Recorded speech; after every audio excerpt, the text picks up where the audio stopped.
We all face moments that test us. The unexpected email, the rude comment, the situation spiraling out of control. And in those moments, our first instinct is often to react quickly, emotionally, sometimes even aggressively. But here's the problem. Reacting from emotion rarely leads to the best outcome. The greatest leaders, the most composed individuals, don't just have talent or intelligence, they have control over their state of mind. They train their minds to be calm in every situation. When chaos surrounds us, when uncertainty clouds our judgment, and when emotions threaten to take control, one truth remains: clarity comes from calm. It is in stillness, not in panic, that we find the right answers. Yet most of us have been conditioned to believe that action, any action, is better than pausing. We mistake movement for progress, reaction for leadership, and urgency for efficiency. But true clarity, the kind that leads to wise decisions, meaningful actions, and long-term success, can only emerge when our minds are steady. Imagine a stormy ocean. The waves crash, the wind howls, and the surface is restless. If you were to drop a coin into those turbulent waters, you'd never see where it lands. But if the water were still, if there were no waves distorting your view, you could see straight to the bottom. This is exactly how our minds work. When we are consumed by stress, anger, or anxiety, our ability to see things clearly is distorted. Our emotions act like crashing waves, preventing us from understanding situations objectively. But when we cultivate calmness, the mental waters settle, and suddenly everything becomes clearer. Clarity is not about knowing everything or having all the answers in the moment. It's about creating the right conditions to make the best decision possible. When we are calm, we allow logic and reason to work alongside intuition. We don't rush into action blindly, nor do we let fear dictate our choices. Instead, we take a step back, assess the situation, and respond in a way that aligns with our values and long-term goals.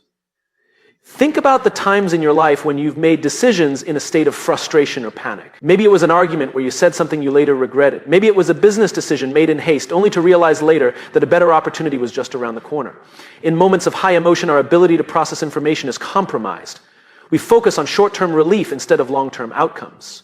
But when we train ourselves to remain calm, we create space between stimulus and response. Space that allows us to think, to reflect, and to choose wisely. Calmness also has a profound effect on the people around us. In any situation, the person who remains steady has the greatest influence. Think of a crisis scenario, a plane experiencing turbulence, a company going through financial difficulty, or a family facing unexpected hardship. In those moments, people don't look to the loudest person in the room, they look to the calmest. Because calmness signals confidence. It signals control. It reassures others that everything will be okay, even when uncertainty is high. But how do we cultivate this kind of inner stillness? It starts with awareness. Noticing when emotions are taking over and choosing not to react immediately.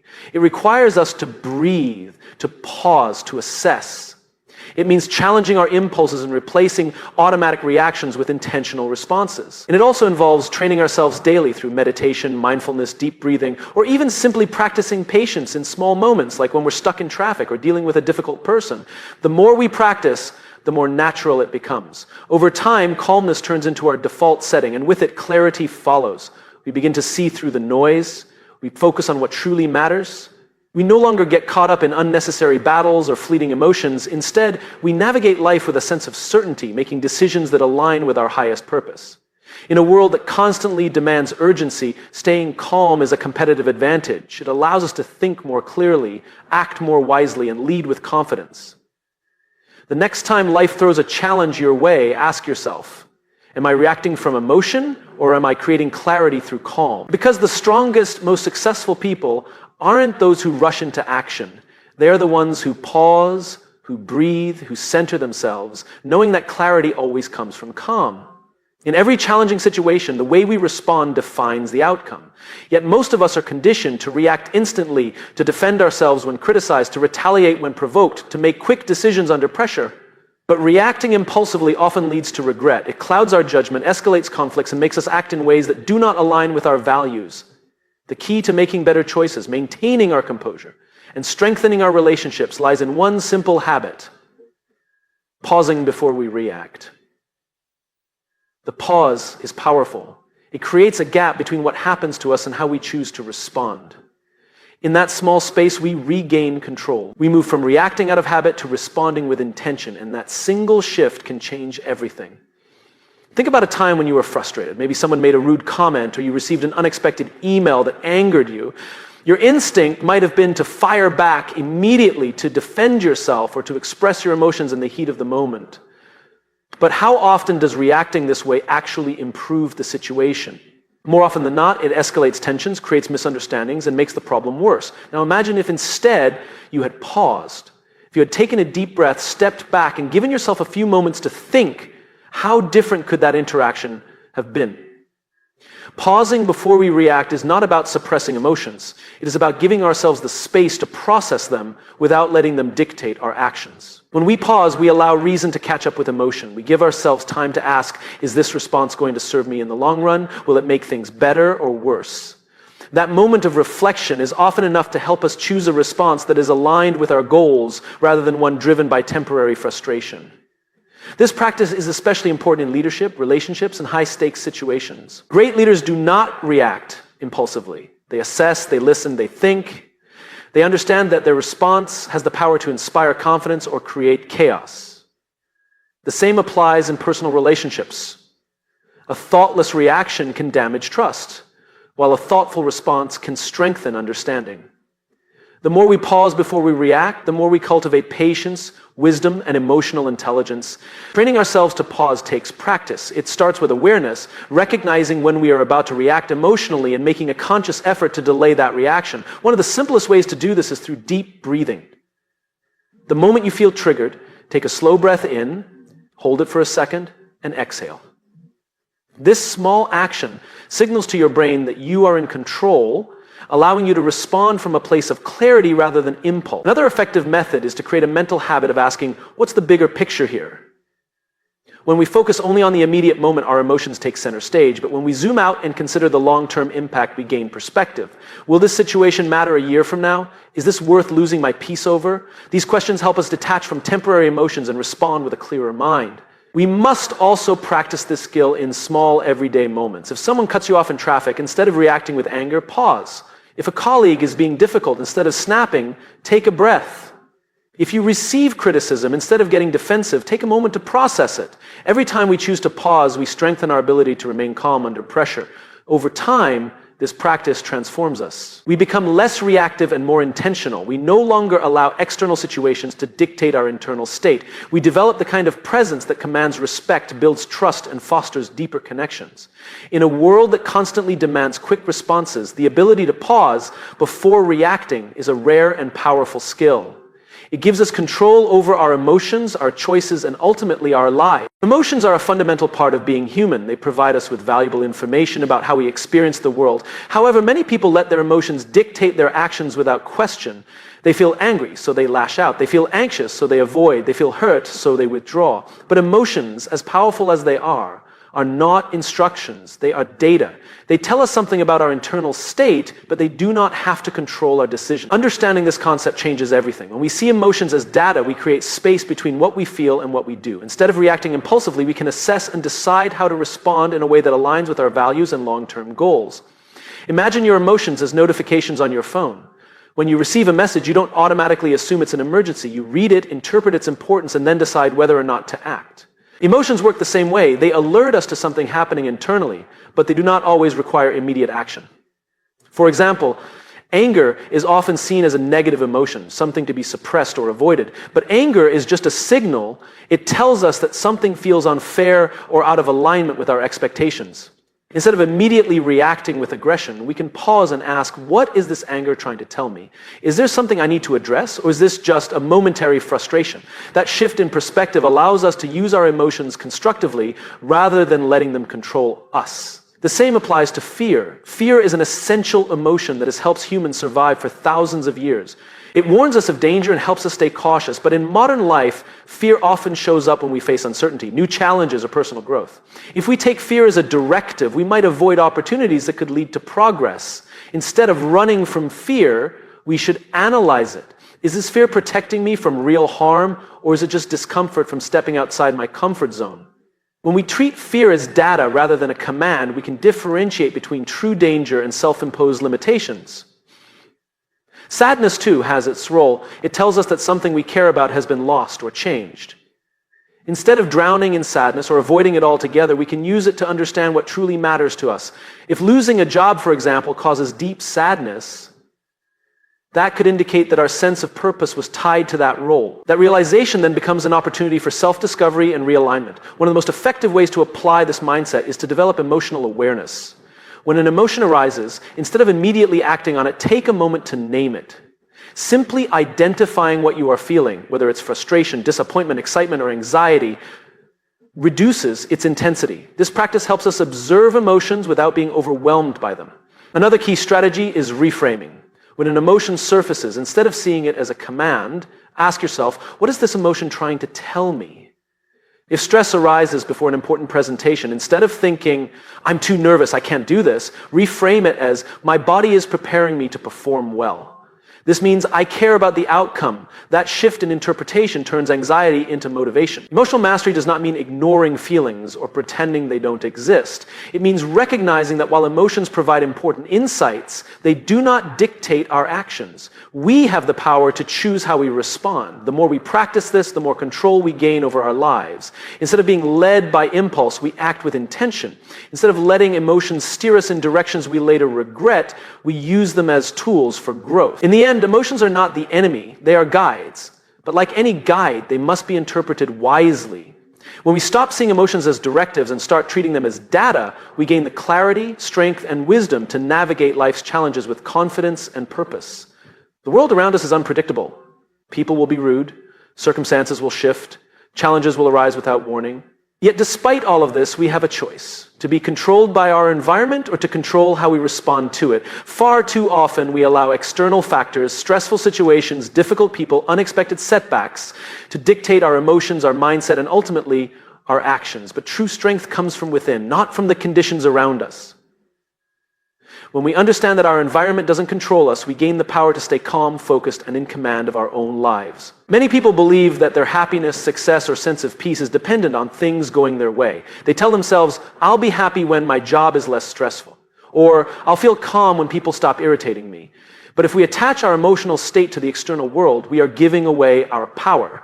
Because the truth is, the world will never be perfectly aligned with our expectation. There will always be obstacles, difficult people, and unpredictable events. If we wait for circumstances to change before we allow ourselves to feel at peace, we will be waiting forever. Instead, we must realize that our internal state is something we control. No one else has the power to make us feel a certain way unless we allow them to. A rude comment only affects us if we give it meaning. A stressful situation only overwhelms us if we let it. A setback only defines us if we decide it does. The power to remain steady and composed exists within us. It's just a matter of strengthening that mindset. Think of two people stuck in the same traffic jam. One person is furious, honking their horn, gripping the steering wheel in frustration, letting the delay ruin their entire day. The other person is calm, listening to music, using the extra time to reflect or think. The traffic is the same for both people. The only difference is their mindset. One has allowed the environment to control their emotions, while the other has chosen to remain in control. The same principle applies in every area of life. In the workplace, some people crumble under pressure while others thrive. In relationships, some let small disagreements turn into major conflicts while others approach them with patience and understanding. In personal growth, some people let failures define them while others see them as learning experiences. The difference is not in the environment, it's in how they choose to interpret and respond to it. So how do we develop this mindset? First, we must take responsibility for our emotions. Instead of saying, this situation is making me angry, shift the perspective to, I am feeling anger because of how I am interpreting this situation. That small shift in language is powerful because it reminds us that we are in control of our reactions. Second, practice emotional detachment. This doesn't mean suppressing emotions, but rather observing them without letting them take over. When something frustrating happens, take a deep breath and ask, is this worth giving my energy to? Will this matter a week from now? Most of the time, the answer is no. By creating this space between stimulus and response, we give ourselves the chance to choose calm over chaos. Third, develop internal stability through habits like mindfulness, deep breathing, and mental reframing. When we regularly train our minds to stay grounded, we become less reactive to external factors. We stop allowing the environment to dictate our inner world. At the end of the day, life will test us. People will be difficult, plans will fall apart, and unexpected challenges will come our way.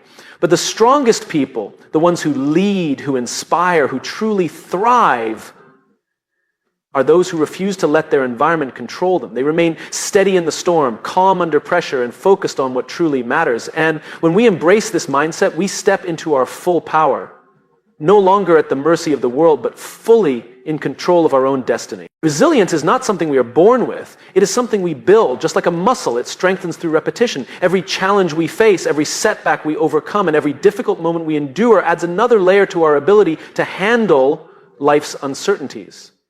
The more we practice resilience, the more naturally it becomes a part of us. Many people believe that resilience is about being naturally strong, about never feeling discouraged or affected by hardship. But that is not true. Resilience is not about avoiding pain or struggle. It is about developing the capacity to recover and move forward despite them. And the only way to build that capacity is through experience and repetition. Think about learning any skill. The first time you try something new, it feels uncomfortable, even frustrating. Whether it's learning a language, playing an instrument, or developing a new habit, the beginning is always difficult. But with repetition, what once felt impossible becomes easier. Your brain and body adapt, and over time, what once required effort becomes second nature. Resilience works the same way. The more we face difficulties, the better we become at handling them. Consider a person who has never faced failure. The first time they encounter a serious setback, they may feel completely overwhelmed, unable to cope. Now think of someone who has faced failure multiple times and has learned how to bounce back. For them, failure is not the end, it is just another step in the process. They know that disappointment does not define them. They have trained themselves to push forward, to find solutions, and to keep going no matter what. This ability is not something they were born with. It was built through repetition. The key to developing resilience is not avoiding discomfort, but leaning into it. Every time we face a difficult situation, we have two choices: to shy away from it or to confront it.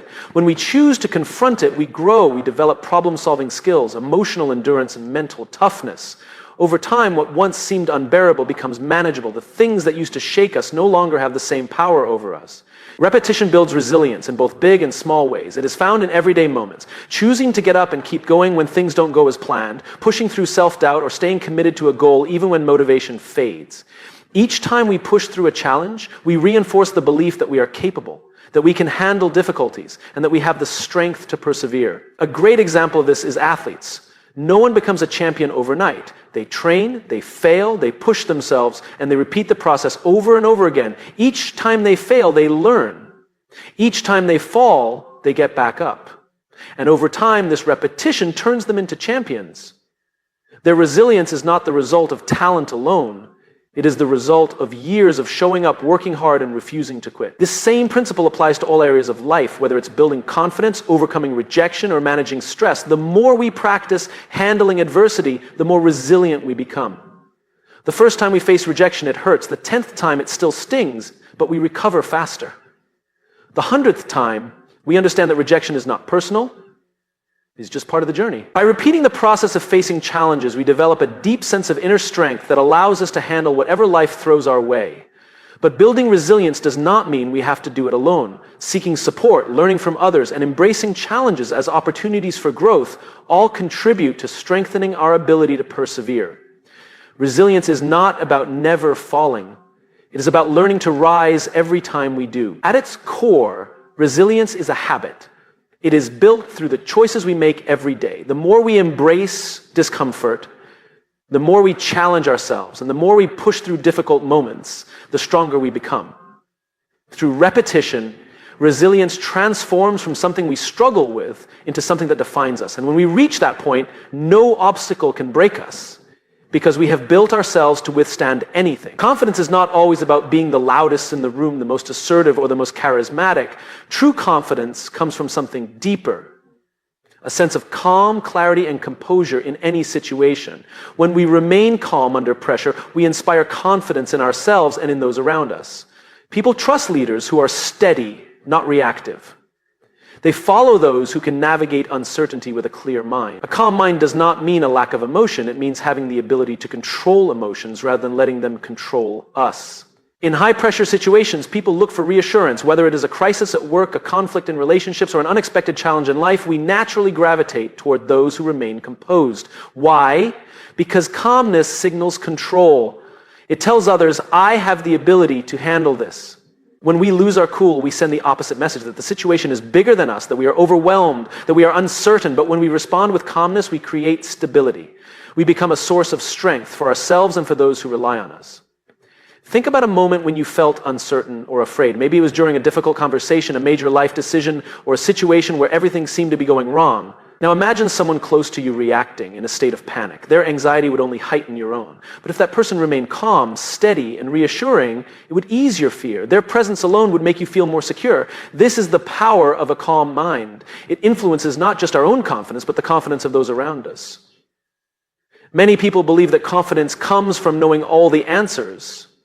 But that is not true. Confidence comes from knowing that even if we do not have all the answers, we can handle whatever comes our way. And that belief only develops when we train ourselves to remain calm no matter the circumstances. The best leaders, the most effective communicators, and the most respected individuals all share this trait, the ability to remain composed when others would lose control. Calmness is not something we are born with, it is something we develop through practice. The first step is awareness, recognizing when we are starting to react emotionally rather than responding thoughtfully. When we feel stress, frustration, or fear rising, instead of letting it dictate our actions, we must pause, a deep breath, a short moment of reflection, a step back. These small actions create the space we need to shift from reaction to response. Another key to cultivating a calm mind is perspective. Most situations that seem overwhelming in the moment are temporary. When we remind ourselves that challenges are not permanent, that setbacks are not the end of the road, we stop overreacting to them. A calm mind sees problems for what they are, opportunities to learn, adapt, and grow. Resilience also plays a critical role. People who have faced challenges and overcome them develop a quiet confidence that cannot be shaken. They know that life will always bring difficulties, but they trust themselves to handle them. This trust is built through experience. Through every moment, we choose to remain calm instead of panicking, to think instead of react, to lead instead of follow fear. Calmness is not about ignoring emotions or pretending not to care. It is about developing the ability to process emotions without being consumed by them. It is about training our minds to focus on solutions rather than problems, to remain steady even in uncertainty. And when we do this consistently, we develop an unshakable confidence, one that influences not only our own lives, but the lives of those around us. A calm mind is a powerful mind. It inspires trust, commands respect, and creates stability in an unpredictable world. It allows us to navigate challenges with grace and to lead with quiet strength. The more we practice calmness, the more natural it becomes. And when we embody that state of composure, we inspire others to do the same. True confidence is not about being louder or more forceful. It is about being unwavering in the face of uncertainty. And that kind of confidence starts with a calm mind.